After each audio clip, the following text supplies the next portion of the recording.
Week-end, les hommes de Jean-Marc Varnier se déplaçaient chez le deuxième et en cas de succès des centraux, ces derniers totaliseraient 10 points d'avance. Mais malheureusement, cette semaine, le président du club Muratakal se voyait incarcéré en détention préventive pour des soupçons de malversation financière dans sa propre société de construction et absolument pas pour le club. Mais évidemment, cette situation risquait de perturber ses joueurs. Ces derniers ont-ils pu offrir cette victoire à leur président et à leurs supporters? La réponse en compagnie de nos confrères de Matélé. C'est le match de l'année ce soir au stade Lambert. Ciné deuxième reçoit le leader, l'US Centre. On s'attendait à la toute grande foule. On peut être un peu déçu sur ce plan-là. Mais enfin, l'affiche est belle malgré tout. Les Condrusiens doivent gagner s'ils veulent encore être champions. Le récent transfert Hucard est blessé. Pour rappel, Ciné avait gagné 3-4 au match aller avec 3 buts de Louis-Henri. Bien présent, mais sur le banc aujourd'hui. Butera, Lambrex, Tufano rentre de suspension du côté de l'US Centre. Le président Murat Takal est en prison ce week-end suite à des soupçons de malversation financière dans sa société de construction. L'arbitre est monsieur Alio Guerrero.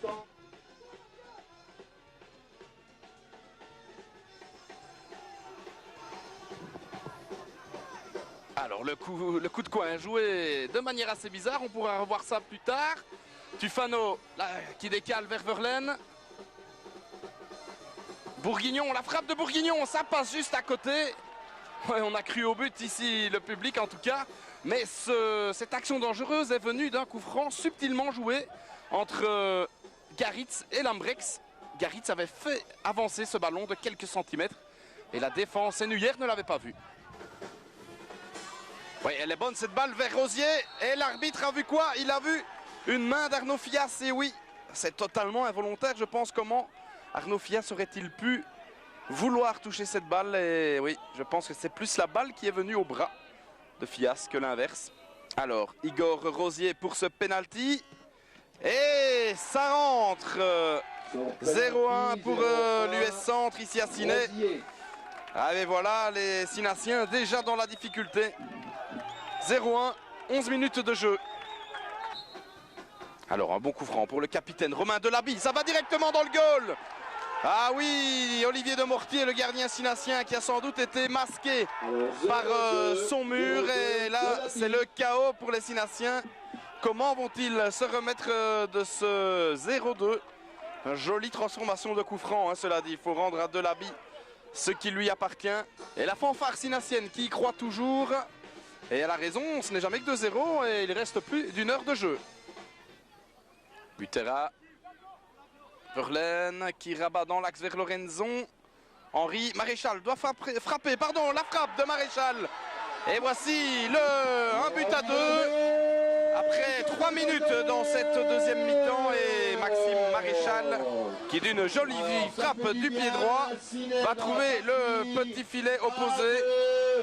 Et voici qui relance cette rencontre. 1-2, 50 minutes de jeu. La récupération de Delabie, bien joué. Louis-Henri à la poursuite. Delabie tient debout, il écarte vers Mérir. Attention, c'est dangereux, pas tous se jeter à l'avant du côté de Ciné. Mérir le centre, le point de Mortier, ce n'est pas terminé. Tentative de lob, Rosier est là et le sauvetage de Mortier. Alors le coup franc de Lambrex dans le paquet, il y a du monde là-bas. Garitz maintenant, la frappe de Garitz, ça passe à rien à côté du montant. Miguel Garitz lève la tête, il centre au deuxième poteau. Verlaine qui remet dans le paquet. Le ballon n'est toujours pas sorti. Goaz Lopez, la petite tête vers Henri. Et maintenant, le ballon est sorti. Non, Goaz Lopez. Et le penalty. La faute sur Goaz Lopez qui a été accroché là, juste devant notre objectif. Et on va revoir ça sous un autre angle au ralenti.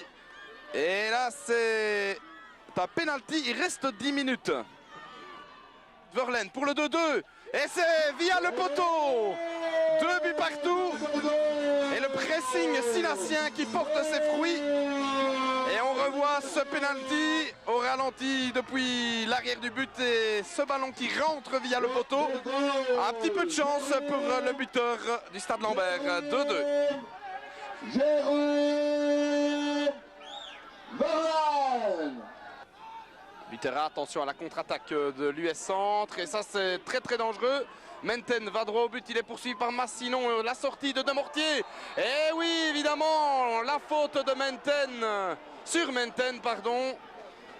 Demortier était en retard et cette contre-attaque de l'US Centre a fusé. Et la carte jaune pour Demortier. C'est logique. Alors Demortier doit se racheter, le pénalty de Delaby transformé, 2-3 pour l'US Centre. Je vous l'avais dit qu'il y allait encore avoir un but dans cette partie, il tombe du côté de l'US Centre, 2-3, il reste 3 minutes de jeu. Alors De Glim, le tout dernier coup franc, 4 minutes d'arrêt de jeu, Maréchal. Et le coup de sifflet final de monsieur Alio Guerrero. La victoire de l'US Centre dans ce match au sommet, 2-3. Un match à rebondissement, un beau match de football de promotion D. Mais c'est l'US Centre qui l'emporte. C'est relativement mérité parce qu'en première mi-temps, il n'y avait qu'une équipe sur le terrain. Mais voilà, un match dure 90 minutes. Et au final, ce sont les Ennuyés qui l'emportent, 2-3. 10 points d'avance maintenant pour l'US Centre. En route vers le titre, assurément, dans cette promotion D. Ciné 2, US Centre 3. Oui, mais je crois que le match s'est déroulé en 2 phases. Je dirais une première mi-temps où l'Union du Centre a démontré qu'elle n'était pas leader pour rien. Je pense qu'ils nous ont baladé pendant toute la première mi-temps. Une équipe de Ciné assez timorée qui ne savait trop si elle devait attaquer ou défendre. On a le succès modeste, on est humble, on sait qu'il reste du chemin, il reste 14 matchs. On en a quand même 8 maintenant, la Louvière et 6 à l'extérieur. Et on est bien parti. Ciné fait une croix sur le titre aujourd'hui. Quand on voit que l'Union du Centre a perdu 8 points en premier tour, dont 3 contre nous, ça veut dire 5 points en dehors de notre match. Je vois mal comment on pourrait rattraper 10 points. Évidemment, suite à ce qui s'est passé cette semaine en coulisses, les supporters unionistes se disaient inquiets et Silvio Guelli a tendu son micro afin de nous rapporter quelques réactions à ce sujet.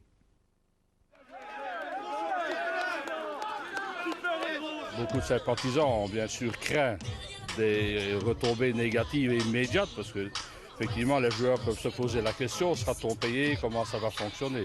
Mais de ce côté-là, il n'y a pas de problème pour l'instant. Alors à votre avis pour l'image du club, c'est un peu préjudiciable quand même? L'image du club c'est évidemment un peu négatif parce qu'on peut se poser des questions sur la façon de financer le club, la façon dont le club fonctionne. Effectivement, on peut se dire cet argent, c'est de l'argent qui vient d'où et quoi? C'est de l'argent que M. Takal consacre bien volontairement à l'éclosion, je veux dire, des jeunes de la région. Et il n'y a absolument aucun problème. Ce n'est pas de... Les transferts de joueurs sont effectués par M. Takal avec son argent personnel. C'est une façon d'investir. Je crois qu'il n'y a pas de souci à se faire de ce côté-là pour l'instant. Il n'y a pas de problème. Les joueurs, justement, ont confiance dans leur président, dans le comité, dans le club. Et pour l'instant, ne se posent pas trop la question. Ce qu'ils souhaitent, bien sûr, c'est revoir leur président le plus vite possible. Mais il n'y a pas d'inquiétude qui ferait que les joueurs laissent tomber les bras ou abandonnent. L'objectif reste de jouer le mieux possible, de jouer la tête et d'arriver en division 3 si on le peut.